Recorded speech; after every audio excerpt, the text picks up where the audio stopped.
Hello everyone, in this video I would like to reveal your next assignment in this class. This is the final assignment in our class and I've called this the self-reflection essay assignment.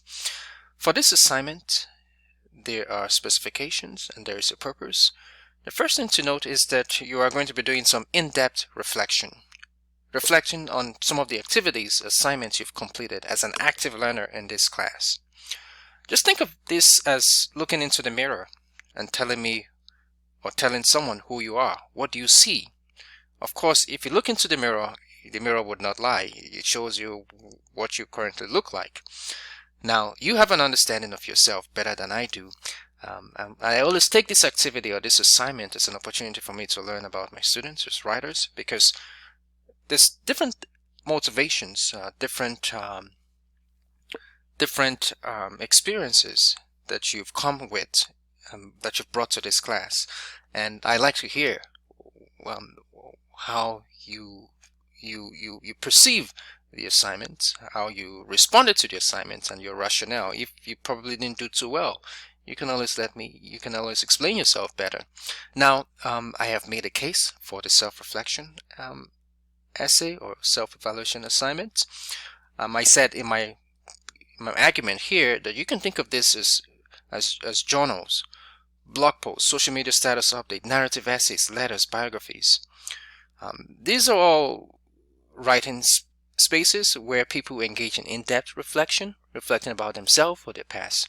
But that's just as an illustration. I'm not asking you to tell me everything about yourself or what your journey so far as a writer since you started school. No, that's not the purpose. But I want you to think of it in light of those examples I've given you.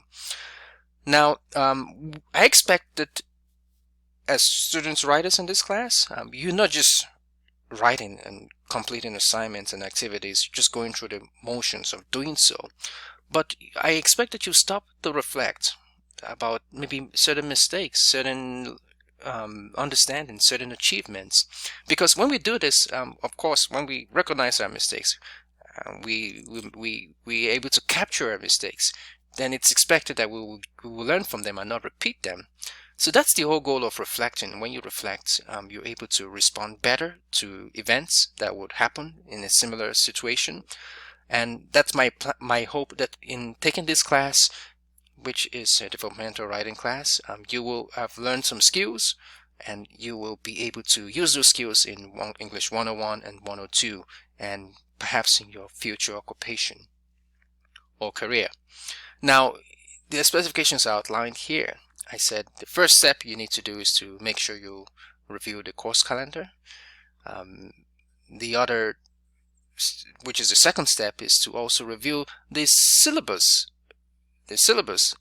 And which, if you are having a hard time understanding the purpose or the goal of this class, make sure you look at the description of the class, just as a refresher.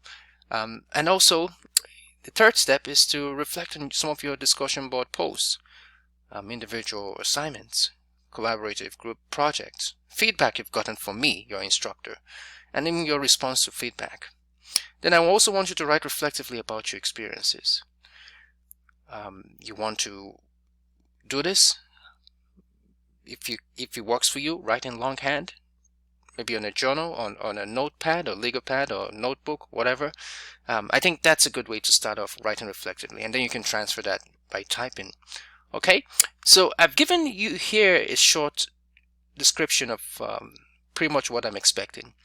So this is not how you would write, so this is just FYI. It's just a suggestion of how you can think about this assignment, how you go about responding. So here I have got this color coded. It's just as a way to explain how a student sample reflection essay can begin. First, you want to engage in a description, and then you want to what I call earnest interpretation, and also there's going to be earnest evaluation, and you also detail the plan for the future which you're writing. If you were to do this, this will only get you like in maybe 2 paragraphs, but that's not what you're going to do. I just did this briefly, so to give you an idea of how you can start, how you should think about the structure in terms of when you begin writing and the stages. Maybe, of course, maybe some of your paragraphs can work in this way, but you need not follow this pattern. It's just a way to get you started if you're struggling. Okay, so that's why I called it Getting Started Thinking Critically and Creatively About Responding to Assignment Specifications. Now, this is what I'm expecting to see. You can see I've put a special note here. This is to get you started. Don't be like my former students who just did this and they thought that, bam, 1, 2, 3, I'm done. No, that's not what I'm asking you to do. So make sure you read my notes, read me notes, and also have an important note here. Now, for this essay, you are going to be talking about, like I said, your assignment activities. More importantly, since I decided not to grade your Grammar Express quizzes, I expect that you will talk about how you fared when I release the answer key for the Grammar Express quizzes. This means that you will grade yourself. You will discuss how you did on the Grammar Express quizzes from the first one to the fourth one. Now, if you do not talk about how you fared on the Grammar Express quizzes in your self-reflection essay, what I'm going to do is I'm going to grade all your Grammar Express quizzes, the ones you turned in, which I promise to give you the full credit for completing them. I'm going to grade them as normal. In other words, if you miss something, I'm going to take out points since you already submitted them. Now, to rescue yourself from this, just do what I asked you to do. Evaluate yourself. How did you do on grammar? Was there a specific grammar problem? Was there a specific aspect of grammar mechanics that you struggled with based on the quizzes you completed? I want you to evaluate yourself. If you don't evaluate yourself on how you fared in the grammar, then I will grade your Grammar Express quizzes as normal. So this is stated here. You should make sure you pay attention to that. Then these specifications, as I've described, is of course the first thing is I want to see you describe what you've learned in the class concerning the theme. I want you to interpret your experience and key moments in this class. Don't tell me that, oh, you know what, I didn't like this because I didn't do so well, or because I failed this particular I didn't get a good score on this particular assignment. I don't want to hear that. I already know what you got. I want you to tell me what you learned from it, or if there are specific reasons why you struggled, tell me. Not that you didn't like something. Of course, you would not like something that you did not do well in. I expect that. Then I expect you to initially evaluate your effectiveness in writing activities, assignments, discussions.